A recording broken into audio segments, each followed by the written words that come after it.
So, hello everyone and welcome. First of all, I would like to express my sincere gratitude to the Europe House and to the local coordinators and referent whose logistical care and civic commitment have made today's meeting in Podgorica possible. And your dedication creates the condition for meaningful cross-border exchange and give young voices a platform to engage with the institutional and economic questions that will shape the region's future. The first question I would like to answer is what the Southeast Europe Observatory is. And the Southeast Europe Observatory is an initiative of the Luigi Einaudi Foundation, carried out in partnership with Open Society Western Balkan Foundations, MIP Trieste School of Management, and General Italia. The Southeast Europe Observatory advances liberal ideas and a pro-European outlook across the Balkans by organizing the liberal dialogues. The liberal dialogues are a series of public lectures and debates held in the major regional capitals.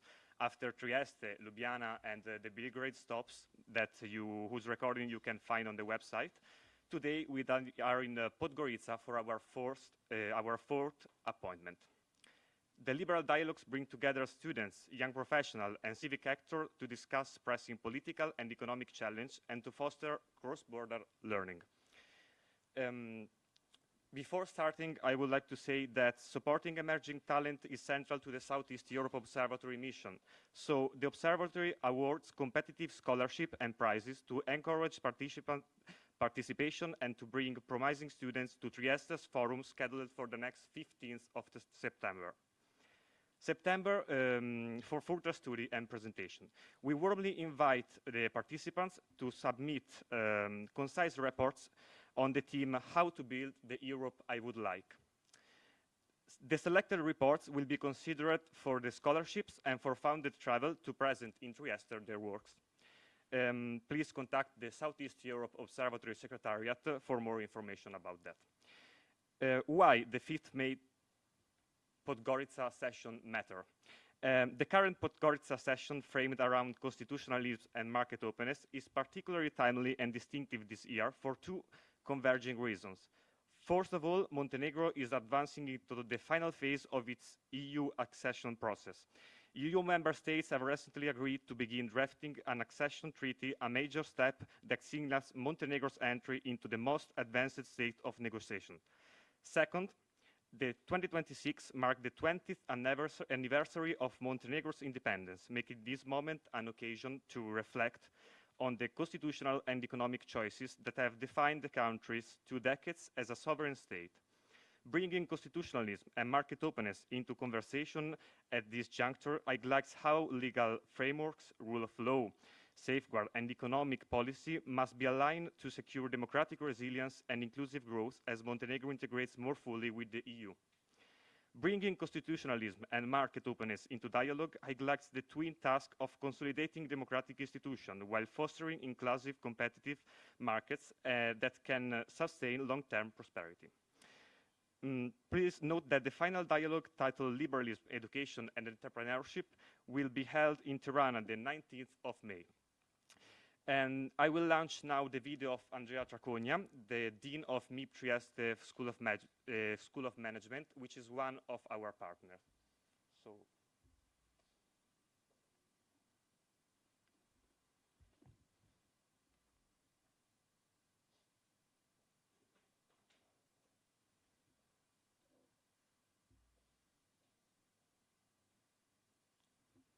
We just wait to launch the video.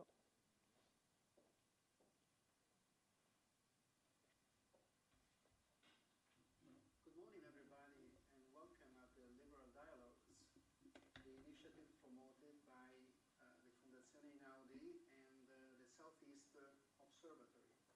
I'm the Dean of MIP Trieste School of Management, a school that is actively supporting both the initiatives, the Southeastern Observatory and the Liberal Dialogues. We are fully aligned with the aims of the Observatory, that is to promote democratic resilience, to analyze trends, and also promote cooperation in the Southeastern Europe. We, as MIP, we are a bridge, an institutional bridge between academia, society, and business, And we are also a geographic bridge, as we are located in Trieste, which is right at the border between the former West and the East. So we have always been in a position to promote cooperation, to promote democracy, and to develop human capital. And we are so happy to have this opportunity to get to know the young generations and to confront with them and to spot talents for the future leaders. Talents that we can help make aware of the challenges that society is facing today, and make them aware also of the importance of institutions such as free markets and leadership values. We are a business school, but we not only promote managerial training, but we also promote values. And we are so happy that with the help of Fondazione Einaudi, we are also able to offer you all, if you are interested into, full tuition waiver to attend our next 37th edition of the MBA in International Business, which is opening on October 2026. You will find all the information on our website, and if you happen to be interested in continuing your training, then we are looking forward to receiving your candidature. In the meantime, we wish you a very fruitful and pleasant morning and attendance to the liberal dialogues. Thank you very much, and good morning to all of you. Thank you to Andrea Traconia. And I would like now to give directly the floor to Bernard Brunet, which is the head of cooperation of the EU delegation to Montenegro. Thank you. Good morning. It's a pleasure to be here with you this morning on behalf of the European Union delegation here to Podgorica. Clearly this is the European House, is the house for everybody in Montenegro. It's not only for those European bureaucrats or those visiting scholars. We have these networks of Europe House in Montenegro, one in Podgorica, one in Bar, and one in Bielopole. And they are the house of the citizens of Montenegro. They are houses where people, young people, stakeholders, they can have a freedom to speak and to dialogue and to express their views on the European Union. And broader issues linked to the European Union. And this is something that I want to emphasize. The delegation and the European Commission, we welcome the opportunities for having these spaces of dialogue among all walks of life of the society of Montenegro, because joining the European Union is a whole of society project. It's not only the project of a few elites, it's actually a transformative process that affects all society. So this dialogue today is very timely, because as was just mentioned, Montenegro is in the final, let's say, stages of its accession process. The government aims to conclude the accession negotiations by the end of this year.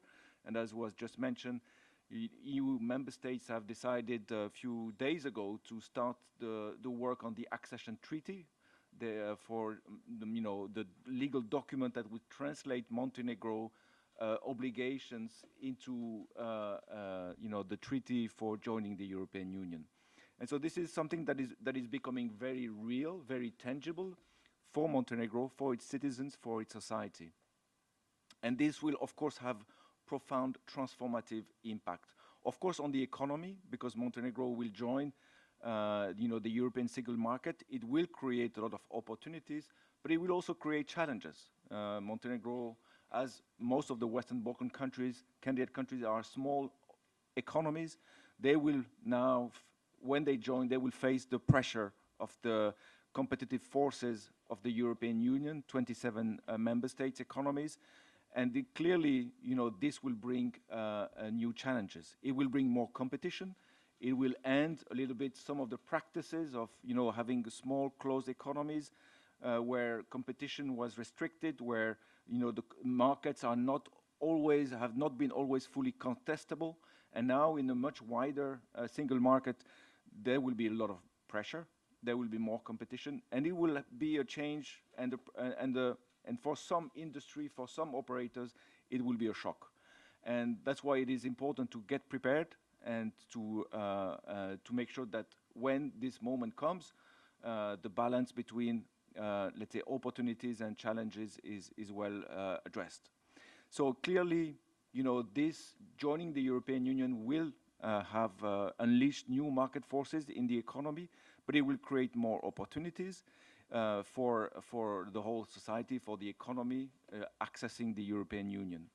Now, this is, of course, something that all our member states have gone through in the process of joining the European Union, and there will be, from, you know, the European Union funding, there will be ways to accompany these changes. And this is already something that the Commission is already doing in the pre-accession phase, trying to make sure that the economy of Montenegro is prepared for this.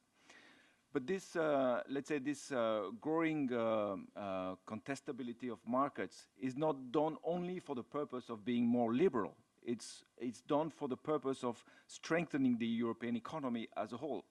We don't want just to be, you know, liberal for the sake of being liberal. We want the European economy, the economy of our 27 and or maybe eventually 28 member states, to be stronger, because we know that we are facing more challenges in this you know, more uncertain world, and we need to you know, to work more together, to have stronger companies, to have stronger economies of scale, to be you know, to work on our strategic autonomy, our ability to face the challenges and be more autonomous in the new geopolitical environment. So this is clearly, you know, more competition is not only done for the sake of competition, although this is clearly positive, it's also done with the purpose, with the aim to strengthen the overall competitiveness and strength of the European economy.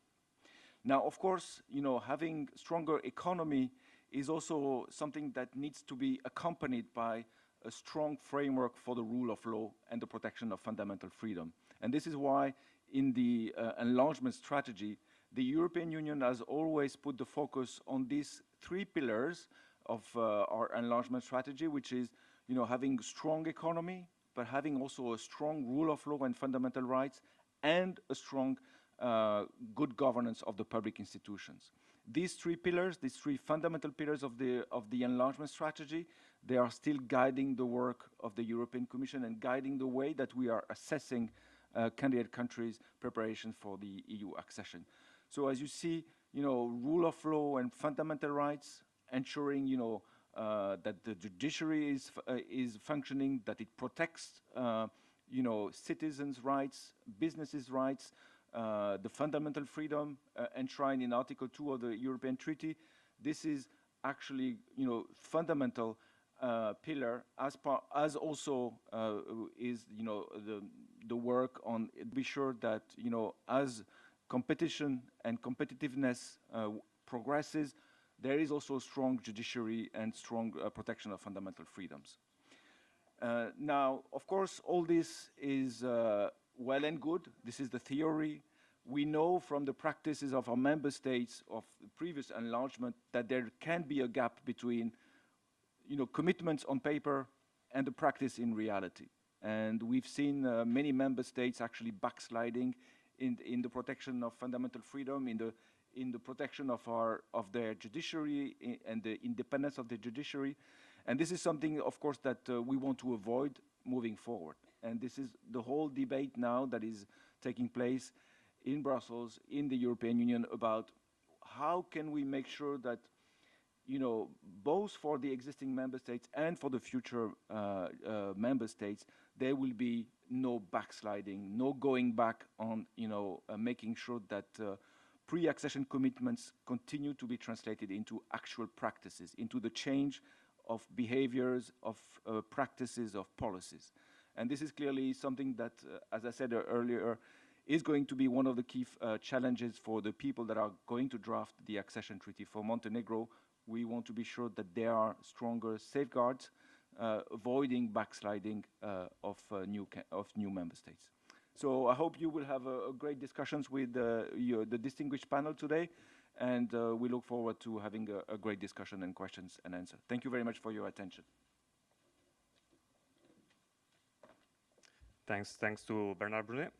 And now I will give the floor to Professor Emanuela Pistoia, which is full professor of European Union law at the University of Teramo and director of the Department of Law.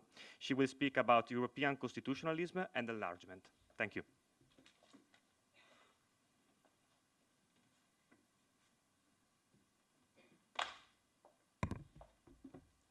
Hopefully you can see me. That's not my fault. Okay, so it's very good for me to be here today. It's a great honor, and I wish to thank the conveners for inviting me and you for having me here, for being so kind as to listen to me. I understand that I need to keep my presentation within 20 minutes of time. I'll try to do it, and so perhaps there will be questions later on. Yeah. I don't know, so whether perhaps I'll be brief on some points, and please feel free to ask me questions or to trigger a dialogue. That's the main purpose, I think. Not just me answering your questions, but to trigger a dialogue and a common reflection on those key issues. I would like to start with a statement, which is a political statement, and but I think given the framework we are engaging in dialogue today, I think it's not inappropriate. I think that liberals today should really struggle for the deepening and the widening of the European integration process. So you know that deepening and widening have been two parallel streams of the European integration process since the very outset.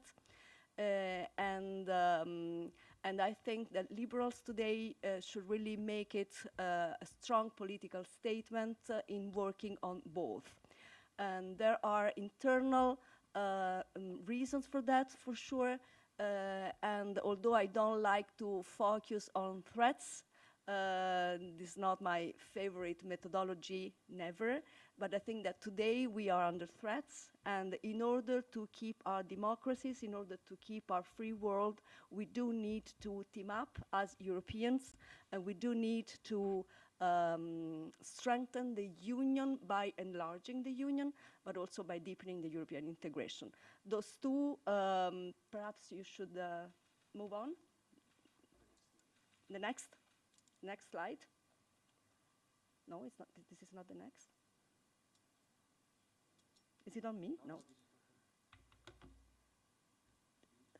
No, this is not the next. The wider slide. Slide number 2. Why the duo? The duo, exactly. The two issues, widening, and by widening I mean adding new members, and deepening, and by deepening I mean moving on the process of European integration towards the further loss of sovereignty by the member states, and so further steps towards a federalist purpose, a federalist model. This must be unsaid, I think, as even today, which is amazing because the European integration process started 70 years ago, over 70 years ago, but it's still an issue. It should better be unsaid, remain unsaid, that we are heading towards a federalist model, but that's simply the truth, because the more states would lose their sovereignty, the more we move towards a federalist model. That's in the nature of things. So the two match up in this moment, at this stage of European integration, so enlargement and widening. They've always been together in a way because of what is nowadays Article 49 of the Treaty on the European Union. That's why in the slides I refer to it as an evergreen, because under Article 49 of the Treaty on the European Union, which is the article on accession of new members, it is stated that a new accession usually entails the need of adjusting the European treaties. But what it is meant by it, perhaps you should move to slide 5. Slide number 5.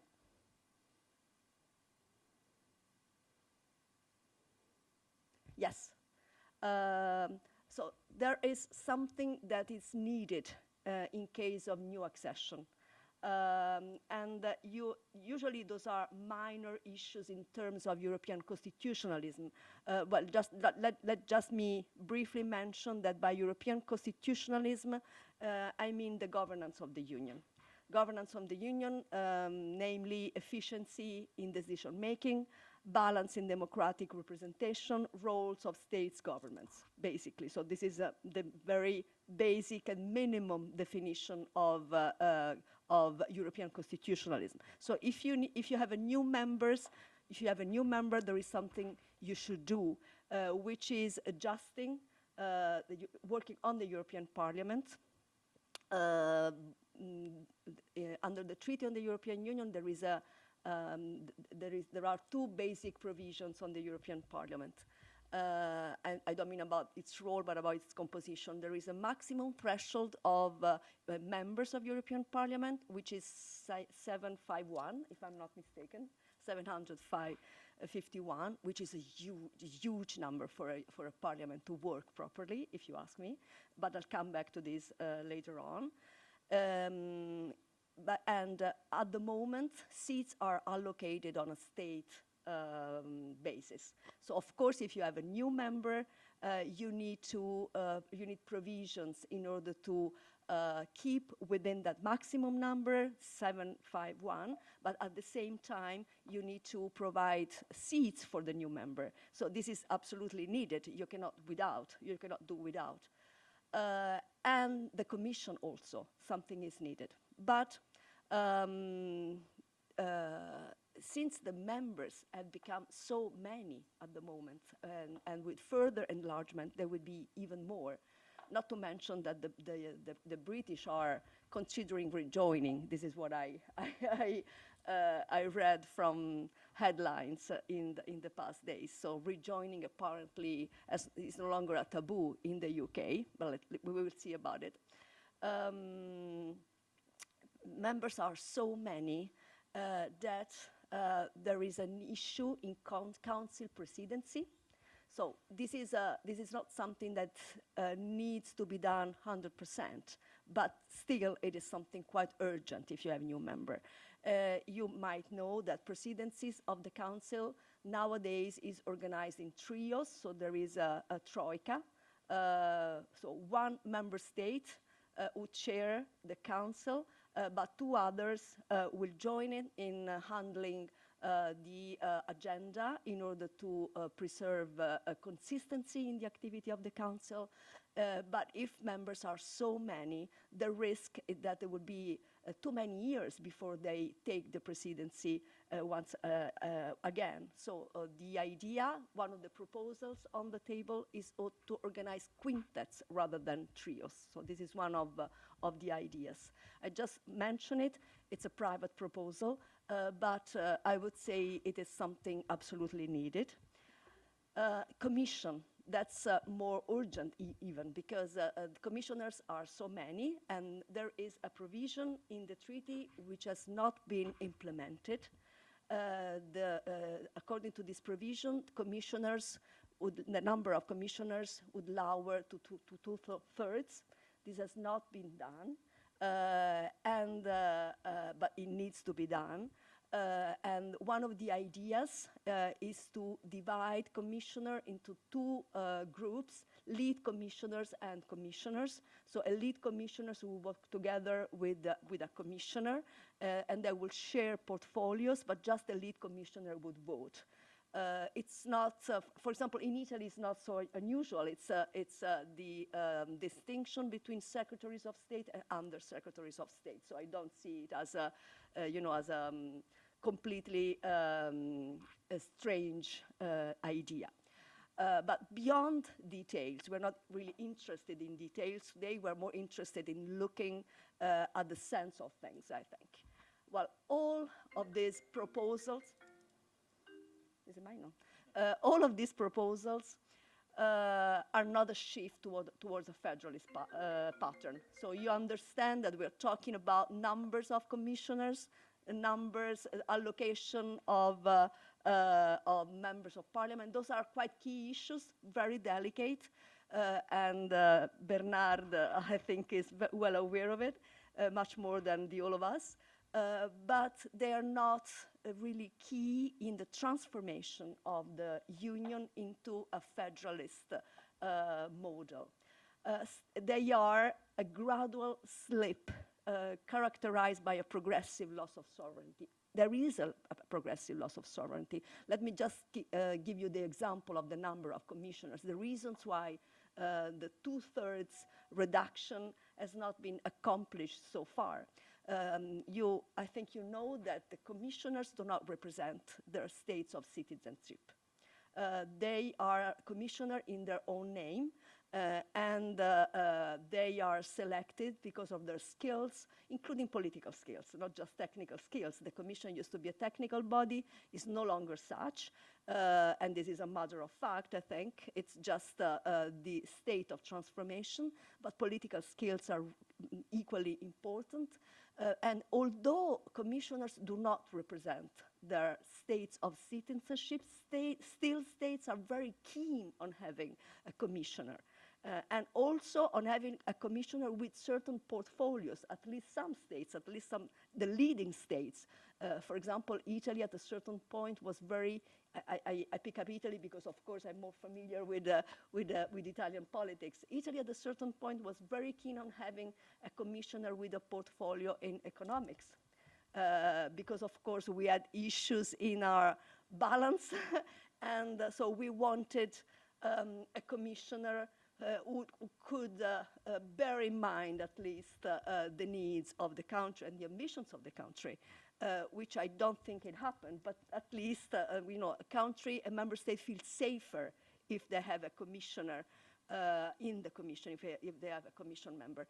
That's why I really think that although this is more politics than legal technicalities, it is quite key that the number of commissioners would lower, and also that there is a redefinition of the role of commission members.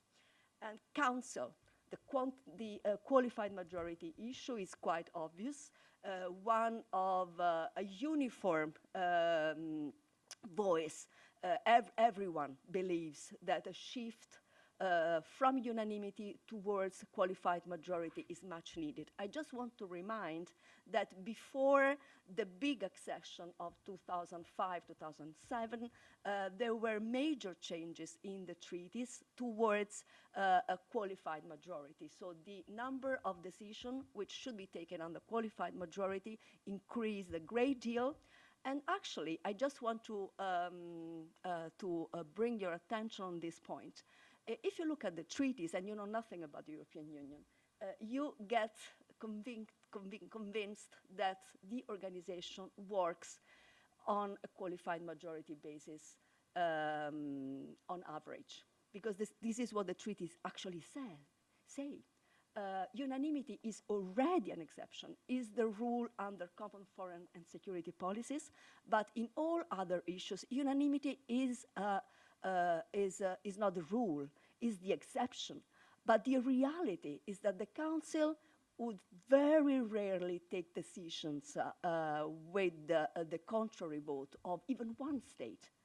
This very rarely happens. And what's the reason? Because they're sovereign states. And because if a state decides not to implement decisions taken by the Council, even a regulation, which is a legislative act, it would just fail. That country would succeed in not having this implemented. And no matter about the Court of Justice, which could decide that that state is failing to implement European Union law, which it did. The Court of Justice did it vis-à-vis Hungary, vis-à-vis Poland. They did several times in seminal rulings, but still that regulation will remain unimplemented because implementation of a regulation is still in the hands of national authorities. Domestic authorities are those which should implement regulations. So, this is in the nature of things. So that's why qualified majority is already the main rule, but unanimity is still the rule as a matter of fact. And this is the difference between theory and practice, I'm afraid. And this is very much a political sensibility. And I think we all have the chance to contribute to the changing of it. Now, there is also a list. Could you please shift to the next slide? Next, please. Now, there are also a list of issues which are not points that should be changed in the treaties, which are not as necessary are those which I mentioned earlier, but are still at stake. And there are too many for me to deal with them in a few minutes. Just want to mention them: improvement of democracy at EU level, EU resources, and also powers and competencies.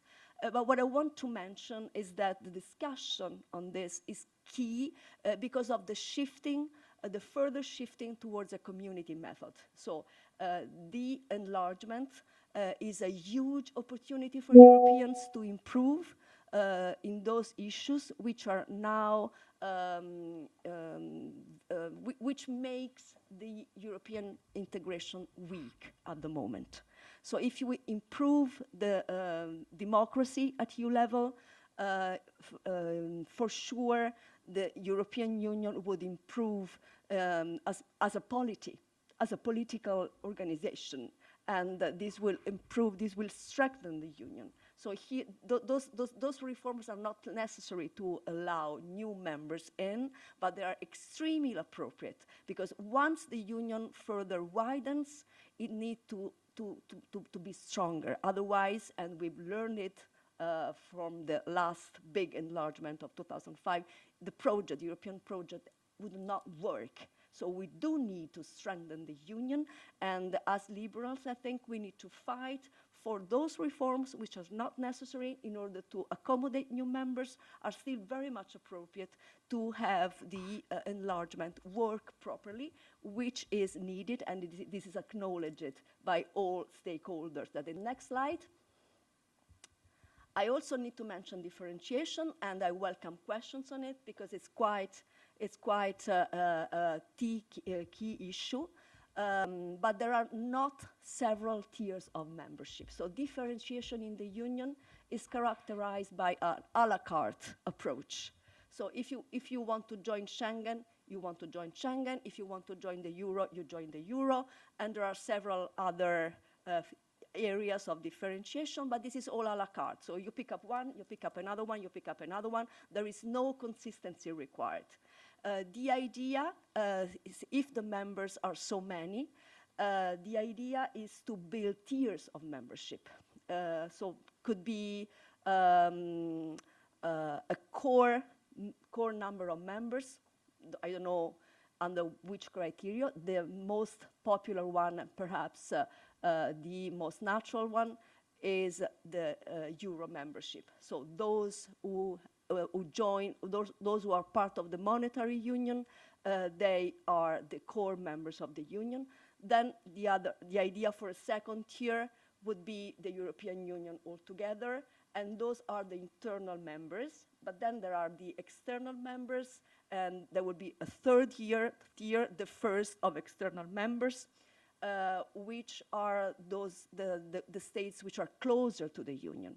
They could be named associate members, so not full membership, but still very close to the union. And then an external tier of those states which are very close to the union, but not maybe even considering really joining the European Union as such.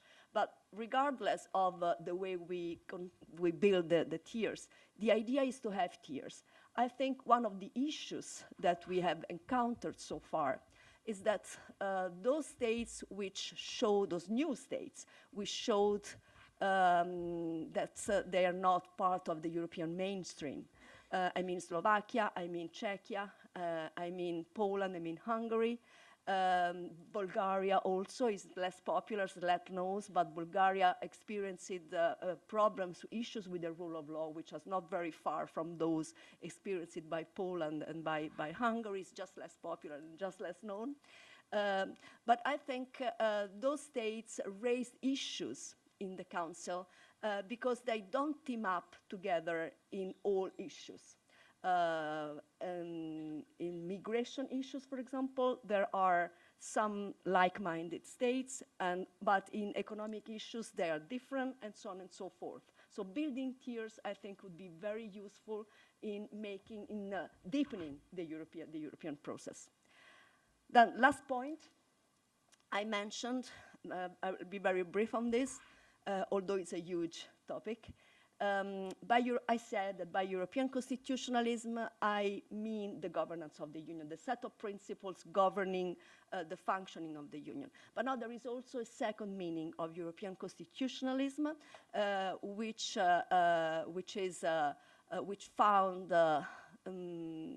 has become really popular in the very last years, which is the rule of law. Rule of law in the member states, not European rule of law, but rule of law in the member states. Every year, the European Commission publishes a report on the rule of law. Since 2024, the Commission has been dealing in this report also with the Western Balkans member states, which is good news, I think. The rule of law in each member state belongs to European constitutionalism nowadays, and we have experienced it, as all of you know. And the Court of Justice in the seminal Republica ruling set the bottom line, which is no changes are allowed which make the rule of law enter a reverse path in the member states. So the way they enter the Union, the way the status, the set of rules whereby a member state join the Union is the minimum standard of the rule of law for that country. So no steps backwards are allowed. So that's the bottom line stated by the Republica statement, the ruling, and I think the Court of Justice really set the bottom line there. Article 7 of the Treaty on the European Union proved absolutely weak. Everyone knew it, but we experienced it. So I think it goes very much along with any enlargement of the Union to change and strengthen Article 7 of the Treaty on the European Union. The proposals are to, in paragraph 2, changing the unanimity rule to another rule, 2/3 majority, for example. So it's still a strong majority, but not unanimity. And also to make some steps more automatic. There is no automatism so far in Article 7, but some automatism should be allowed. If you build the Union in tiers, one idea could be to shift a state which is raising serious issues in terms of rule of law, to shift it towards the external tier. This is a very strong idea, perhaps impossible at the state of integration even to discuss, but I think it's could be our task to start a discussion on this. Thank you, and sorry for being a little bit behind.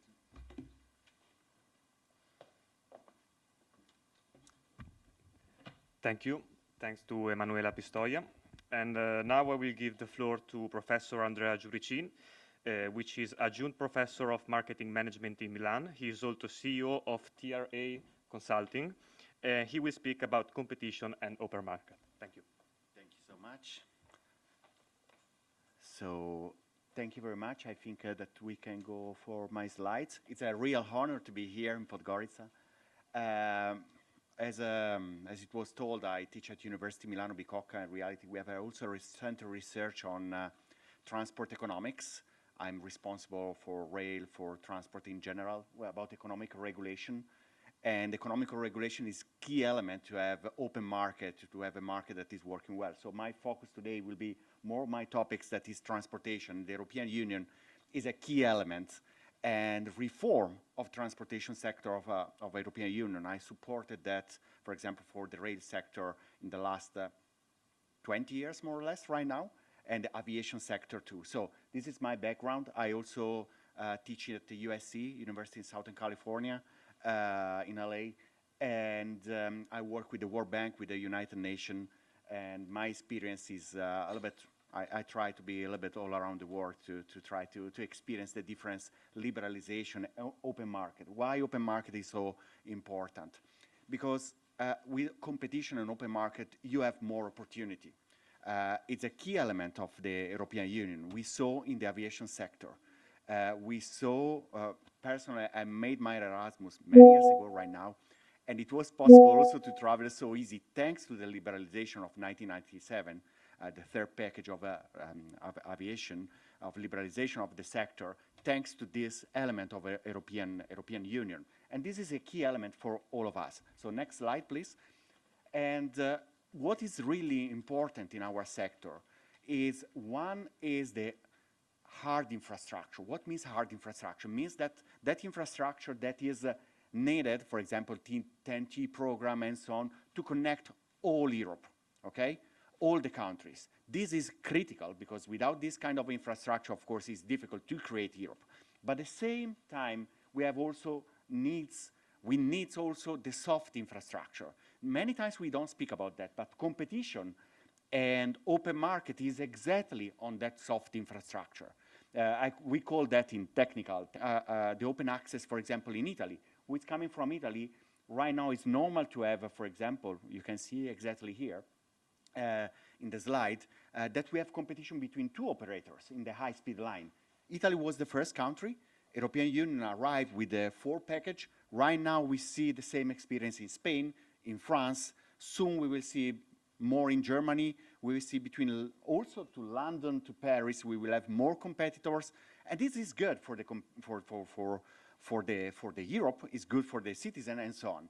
Here, what you can see, for example, these 2 articles that I helped to write for Bloomberg Business to the journalists, where we show that the reform and the open market make a revolution for the customer, because right now you have a so huge frequency between Milan and Rome, but not only on the high-speed line, that change completely the life of the people. Today I'm here, tonight I will be in Milan, tomorrow we'll go to Rome, and it's possible to do something like that, especially Milan to Rome, thanks to the very high frequency services. And the competition is coming and is developing, and competition is a critical element for the citizen. Next slide, please. And one of the elements of the competition is that the effect is clear for the consumer and also for the country. Italy have an infrastructure of high-speed line that is not so huge. It's 1,000 kilometers more or less.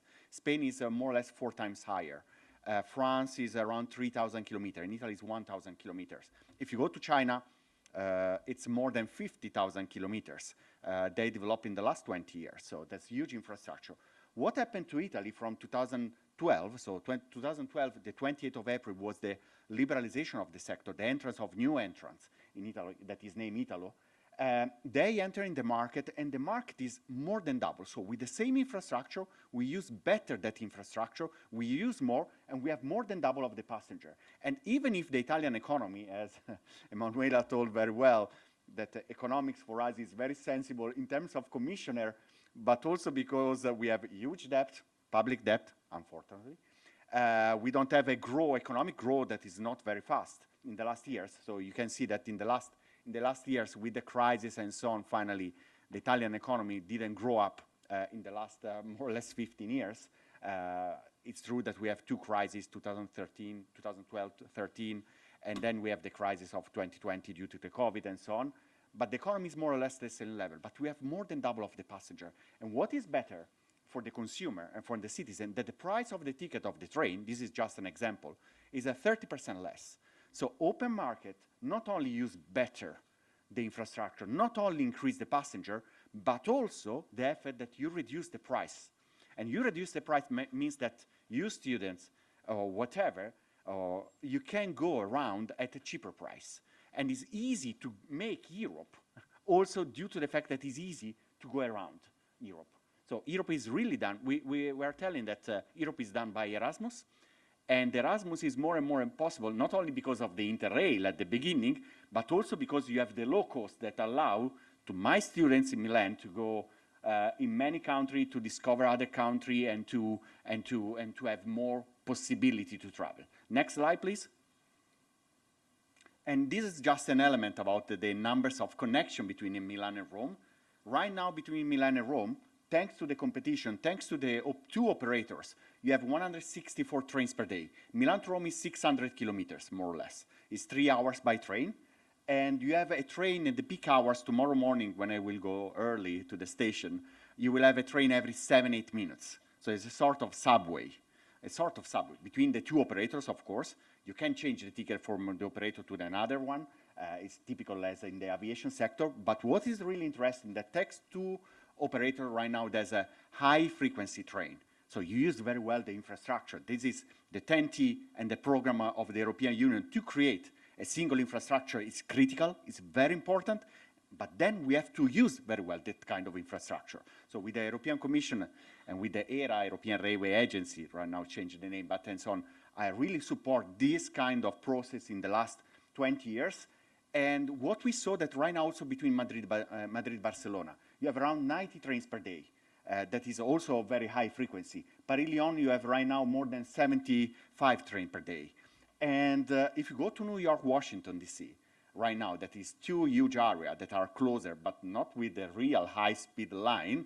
We have some high-speed train, but it's running 240 kilometers per hour, so it's not the very high speed as we intend in Europe, for example, or in China, whatever. We have 58 trains, and just 20 is Acela that is faster. If you go to Berlin, Munich, you have still low frequency, but from 2028, Italo will enter in the market. They announced a few days ago, so they will increase around 40 trains, possibly. That will increase 50 connection per day. So it's interesting. London-Paris right now is quite low, but with the two more operators, one will be Virgin, and the other one will be Trenitalia France, probably in 2032, we will have more than double that this connection. And this is good, because we are using better the infrastructure, we are increasing the possibility for the people to travel, and probably the price, I'm sure, not probably, and the price will go down. And this is good because it's open market and competition that give clear effect. It's not something theoretical, as we told at the beginning. It's something that European Union are pushing on this direction because it's good for the consumer. It was done in many markets. It was done in the aviation sector, creating Europe, an European market, and right now also in the rail. Next slide, please. In terms of price of the ticket, just to give you an example, right now where you have a competition, normally to travel 1,000 kilometers is around 70 euro, 80 euro per passenger. This is an average for all the classes. I give you the example of Italo, Irio. Irio is a part of Trenitalia right now in Spain, that is the new entrant. It's around 75, 80 euro per 1,000 kilometers. This is the yield per passenger kilometer, so you have to multiply for euro cents. You have to multiply for 1,000 to understand how much is the cost to travel from Milan to Rome. Of course, it's an average, but it's 8-9 cents per passenger kilometer. Is 600 kilometers, so it's a little bit more than 50 euro. It's more or less 50 euro to travel. Of course, this is the average for all the classes. That means that you have not only the economy class, the premium, you have also the business, and then you have also the club or the executive that is like the first class in the aviation. So what is interesting that right now there's the competition put the price down and finally give more opportunity to travel. So this is a clear example about what means competition. Next slide, please. So, and one of the elements, and I check my time because I know that I have a flight back, the economic regulation is critical. European Union help a lot at European at the level to create something, a clear economic regulation. That is my topics. For example, for truck access charge, how much I have to pay for using the network, about the capacity allocation, when can I have my slot, when can I use the infrastructure, and so on. What is needed is that we can create some clear regulation that could help to have competitor and to attract private.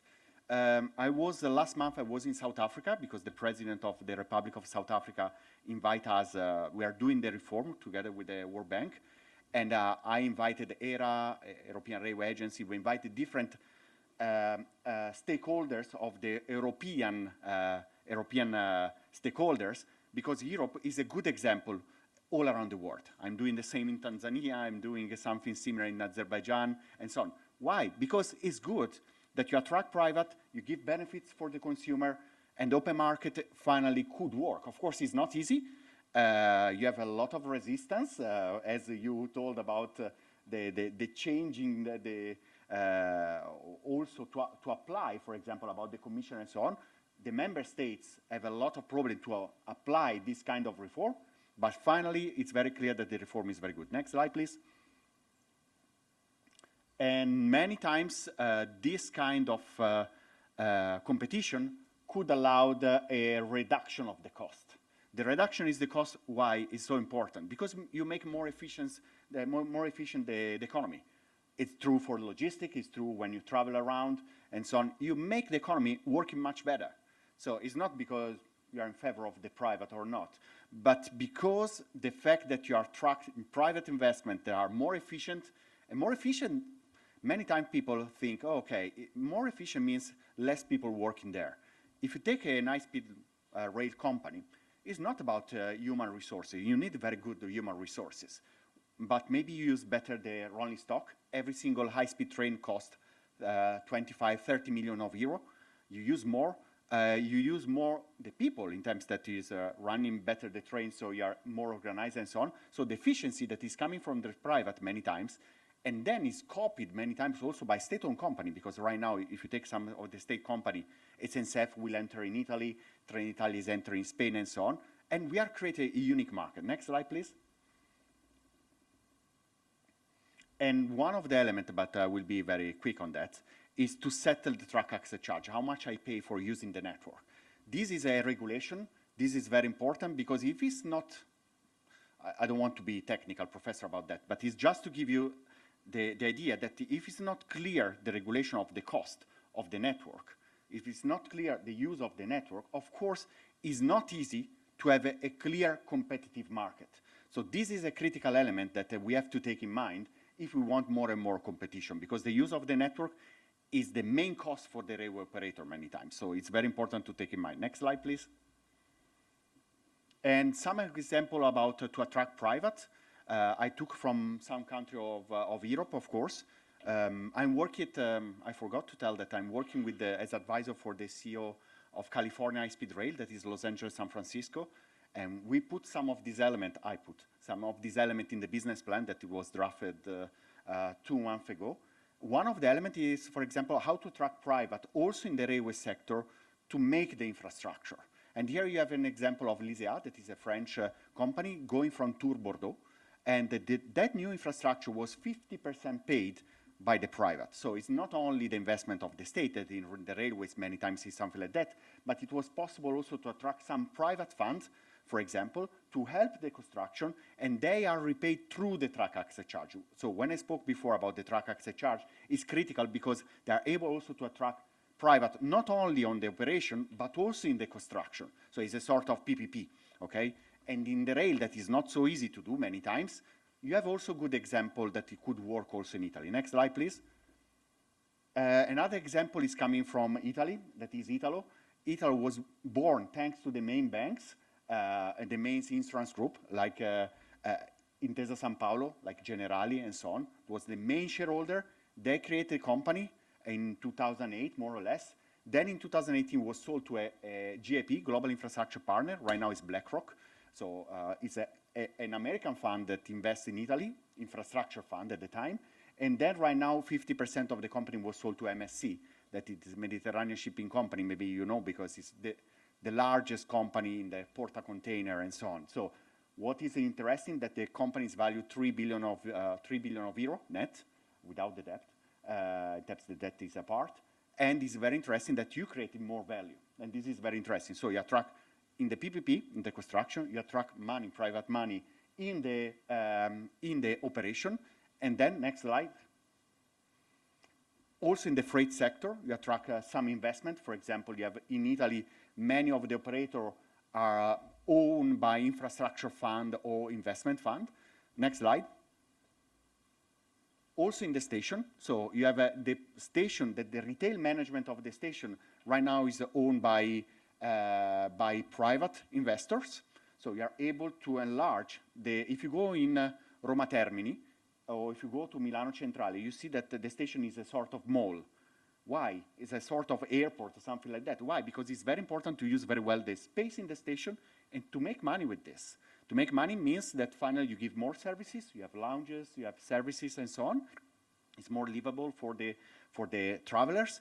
And it's very important because you attract money from the private that could be used maybe for the public service and so on, public service obligation and so on. So this is another example. Next slide. I go very fast to the end. With another example coming from the aviation. Why? Because aviation is I made my PhD thesis many years ago. And what is interesting that Europe in 1997 opened the market. This is the example from Italy, but I could take whatever country. In Italy, in 1997, the aviation market was 53 million passengers per year. Last year, we have 194 million passengers. And the Italian economy in the last 30 years was not growing per 3 times, or quite 4 times, but probably grow 10, 20%, something like that, maybe 30% if you are lucky. So what we saw that thanks to the liberalization of the sector, we have a sector that is much more competitive, and we have a lot of opportunity for the people that want to travel. Right now, the market is quite 4 times bigger.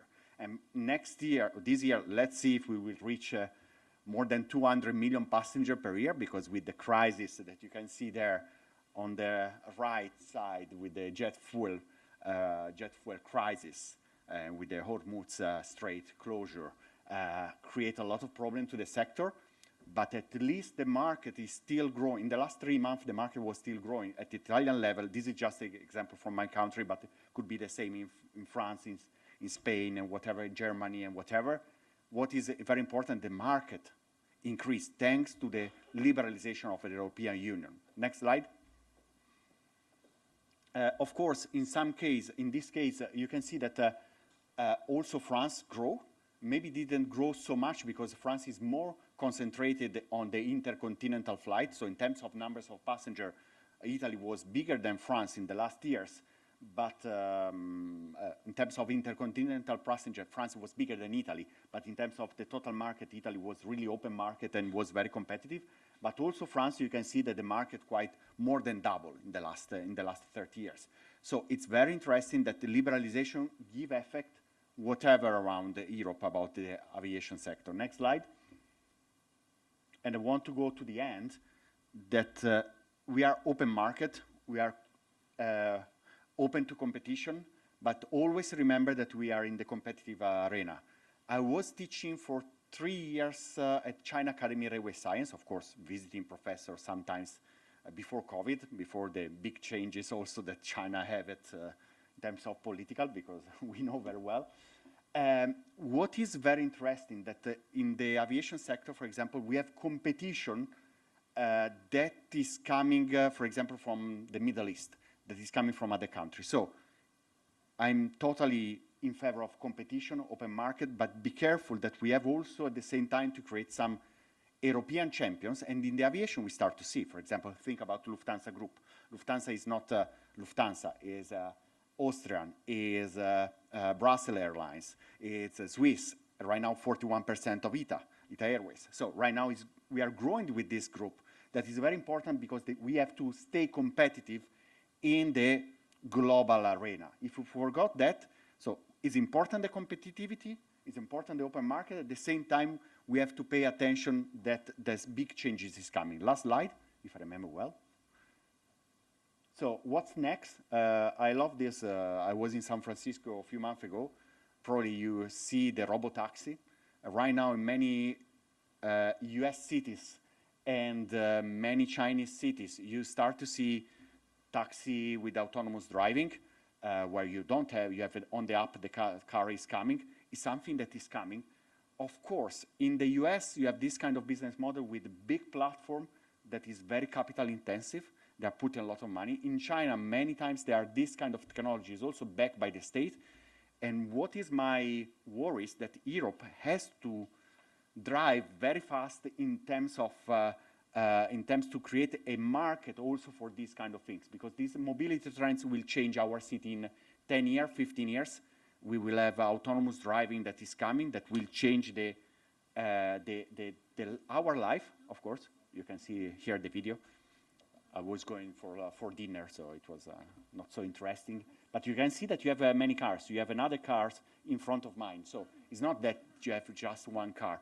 It's really that the city, right now, this kind of services is beating Lyft, that's another player of this platform, is coming to Uber.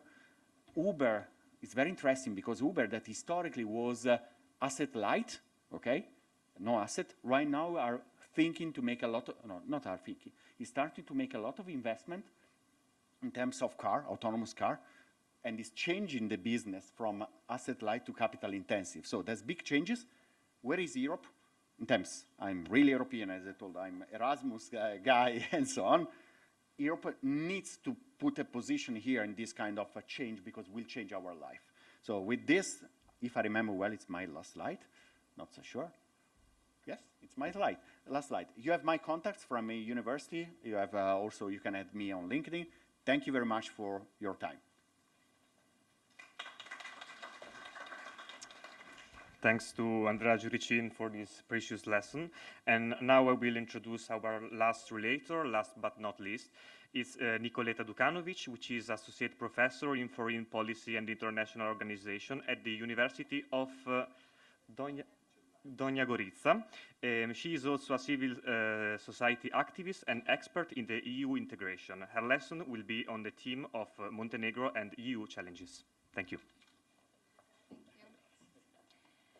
Well, dear professors, dear colleagues, it's a pleasure to be here today and to speak about a topic that is at the same time national and deeply European, the European integration of Montenegro and the challenges that shape this process.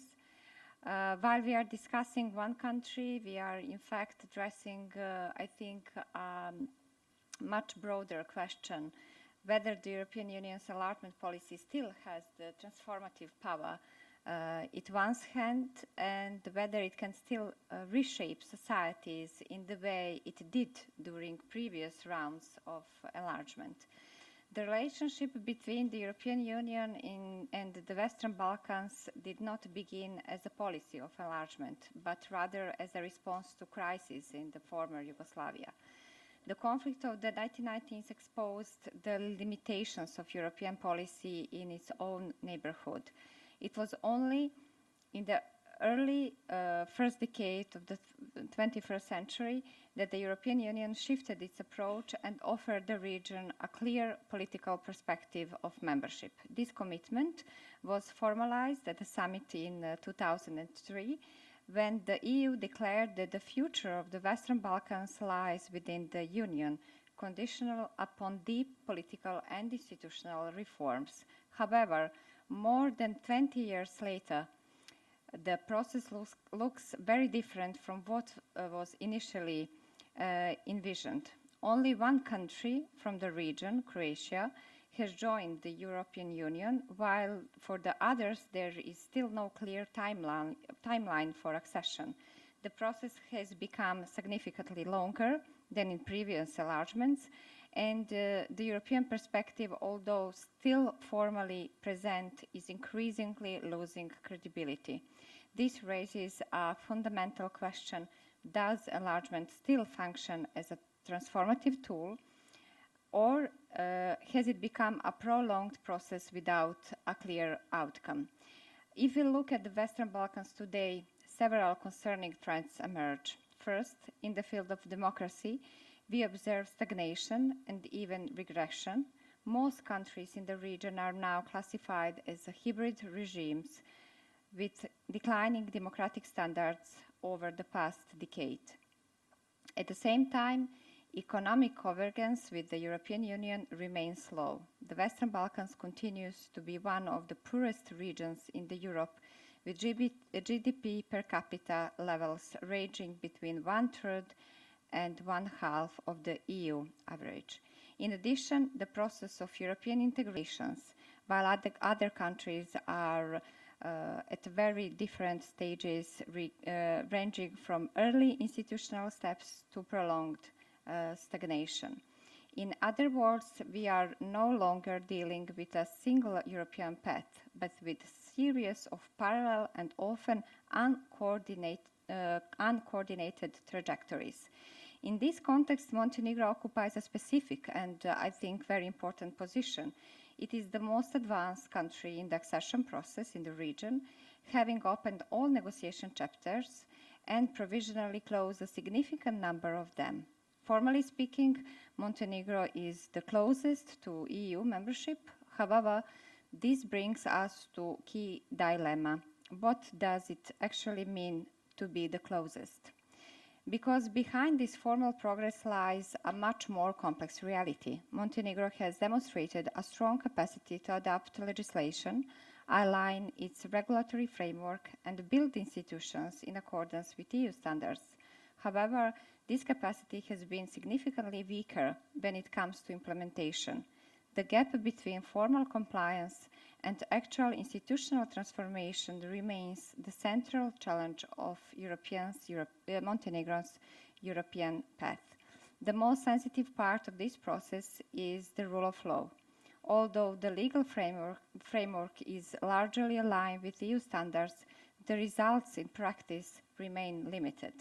Problems related to the functioning of the judiciary, insufficient progress in tackling high-level corruption, and perception of political influence over institutions continue to be major obstacles. Public trust in the judiciary remains low, which further complicates the consolidation of democratic governance. A similar pattern can be observed in broader political context. While formal democratic mechanisms are in place, their effectiveness often depends on political stability and the dynamics within governing coalitions. Reforms are frequently driven by external pressure rather than internal political consensus, and they are not always accompanied by deep structural changes. This creates the impression that European requirements are fulfilled primarily to advance in negotiations rather than as part of genuine domestic transformation. On the economic front, our country has made certain progress towards meeting the requirements of a functioning market economy. However, its economic structure remains vulnerable. High public debt, strong dependence on tourism, and limited economic diversification pose significant challenges that will require further structural reforms in the context of the EU membership. At the same time, the enlargement process can no longer be viewed in isolation from the broader geopolitical context. Following Russia's invasion of Ukraine, EU enlargement has regained prominence as a strategic and security issue. This has renewed interest in the Western Balkans, but it has also raised new questions. Will the EU accelerate enlargement for geopolitical reasons, or will it maintain strict conditionality in order to preserve the credibility of this process? This tension between geopolitics and conditionality lies at the heart of current enlargement dilemma. Montenegro is now entering the final stage of accession process, which is also the most demanding one. At this stage, the focus is no longer on adopting legislation or formally meeting criteria, but it should be on demonstrating that institutions function effectively in practice, regardless of political changes and internal instability. In other words, the EU is now testing not what is written in the law, but how the system actually works, or it should be. For this reason, Montenegro's European path is no longer simply a question of when it will join the EU, but rather what kind of state it will be at the moment of the accession. Will EU integration lead to genuine improvements in governance or citizens' lives, or will it remain an example of formal success without substantive impact? The answer to this question will be determined precisely in the final phase of the process. And finally, it's important to emphasize that our country and the case of our country goes beyond the national level. Montenegro is not only the most advanced candidate, but also a test of the credibility of the EU's enlargement policy. If it succeeds in completing the process with genuine institutional transformation, it will confirm that enlargement still has transformative power. If not, it will raise serious questions about the very nature of EU integration in the future. For this reason, Montenegro is not important only for Montenegro itself. It is test for EU and for idea of European integration itself. Since we don't have so much time for questions, I will stop here and put the students and the colleagues to raise the questions that we have not covered yet. Thank you. Thank you to Nikoleta. And so, as she said, now is the time of the Q&A. So if anyone has any question or observation, he can raise his hand, and I will bring him the microphone.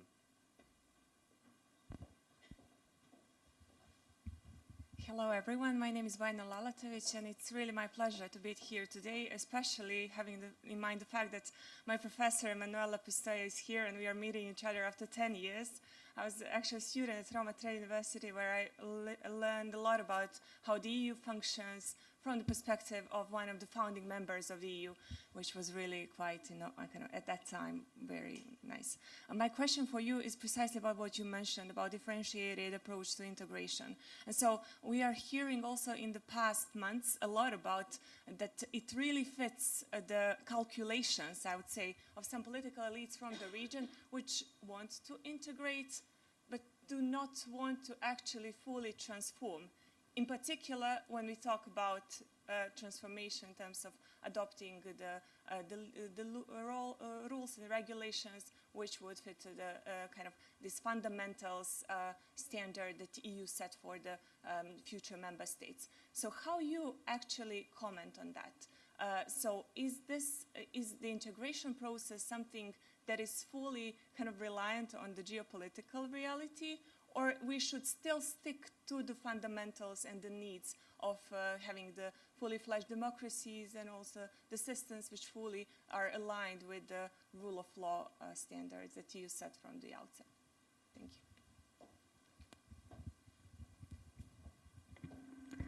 Thank you for this question. Is it okay? Is there some echo? Perhaps this is better. No, it's the same.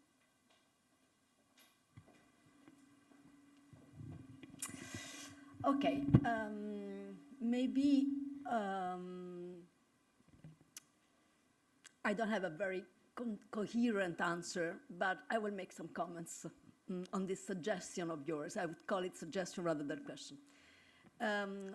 So first thing I mentioned at the end of my presentation, the proposal for having 4 tiers European Union. It's a private proposal. It comes from the Franco-German Working Group, which is a group of 12 people sitting there as individuals, as experts, which was established a few years ago, I don't remember exactly when, maybe 2023, by the French and the German government, but it's just an idea.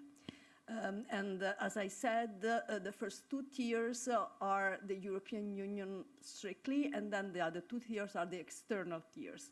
But the rule of law boundaries in that proposal is set between the 3rd and the 4th tiers. It means that those states which are not fully members of the Union, but still are very close to the Union and belongs to the external closer tier, they're still bound by the rule of law. Why do I mention this? Because I think it's really a common conviction that the rule of law is nowadays a key concept that all European states should stick on. And I think I share this view, honestly, because I think that the real geopolitical challenge we are facing nowadays as Europeans is very much about the rule of law. The US first, I mean, the US is experiencing how weak its constitution is, I think, because we are witnessing a president with no counterbalance powers. I mean, this president is doing whatever he wants, and it appears not to have a full majority in this country. I mean, many stakeholders in the US appear to be, they do not share Trump's politics, but still is carrying it on, starting from the Pentagon, as far in my understanding. So the rule of law is really, not to mention China, not to mention Russia. So I do think that the rule of law is a key issue which should make a difference in Europe. And this is true also for the main economic issue at the moment, which is AI, artificial intelligence. Artificial intelligence, the points at stake, really the challenge of artificial intelligence is about fundamental rights. And this is common knowledge that the European Union is being a global player, a leading global player, not in artificial intelligence as such, because the European Union is laying very much behind in the development of artificial intelligence. There are no European champions in it, and this is a huge issue as far as I understand, and perhaps these gaps is impossible to fill. I hope it is, but I understand that it's quite hard to fill. But what the European Union is a global leader in is about regulation. So still, the rule of law proves key. And that's one part. I do think I want to add concerning your point about the unwillingness of some European states to share 100% the acquis, let's say, of the European Union. This is nothing new, because when the Treaty of Maastricht was established, Denmark, for example, chose not to join basically all the new points. So Denmark decided not to join the common foreign and security, the second pillar, and not even the third pillar. So not to join the union, in essence. And there were protocols about Denmark. So it's nothing new. We are familiar with the position of member states which are unwilling to join even an important part of the EU acquis. There are protocols regulating it, and the important thing is what I called, sorry if I refer to it, I wrote a monograph on differentiation some years ago, and I called this principle the principle of openness, because the key point is that states of this kind, such states, they are entitled, they have a right to join the part of the European Union that are not currently joining at any time. They are entitled to do it, and they have the power to do it. Sometimes, where some technical adjustments are needed in case they join, there will be a decisions, there will be a procedures, but this procedure is not about whether they could join. It's about what is needed to make it impossible for them to join. So it's just technical adjustments. So this principle of openness is key, and all of the other member states are aware of it, and they accept it. But what is really key is that there is openness for these states to change their mind. And I just want to mention that Denmark actually did it concerning the common defense policy. Right after the Russian aggression on Ukraine in June 2022, in Denmark there was a referendum whereby people decided that they wanted to join the common defense policy, so they changed their mind. This was in compliance with one of the protocols concerning Denmark, so it happened already. My point is just that if we want to make the Union more and more similar to a federal state, which I think it should be a key point, we need tiers. So we don't need differentiated integration a la carte, as it is now. So states should decide which pattern they want to be part of. So not decide, well, I want Schengen, I don't want the common currency, and then I don't want the rule of law, which is not possible, as I said, by the way. So it should not be possible, this menu. I want a menu, I don't want a la carte choice. This is very important towards the path for the path towards a federal union. This is my personal conviction. Thanks. Do we have any other question?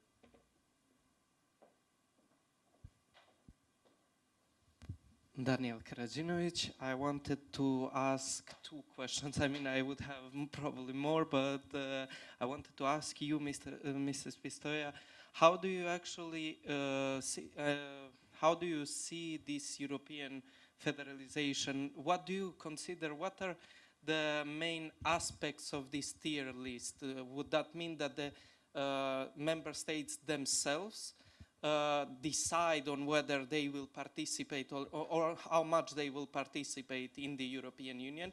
And how would that reflect on the European Union itself as an organization or a body, or how should I actually call it? So does that actually diminish? And I say this with the full conviction that the European Union should be a federal state, but would that actually have political implications on how the European Union is functioning? And is this tier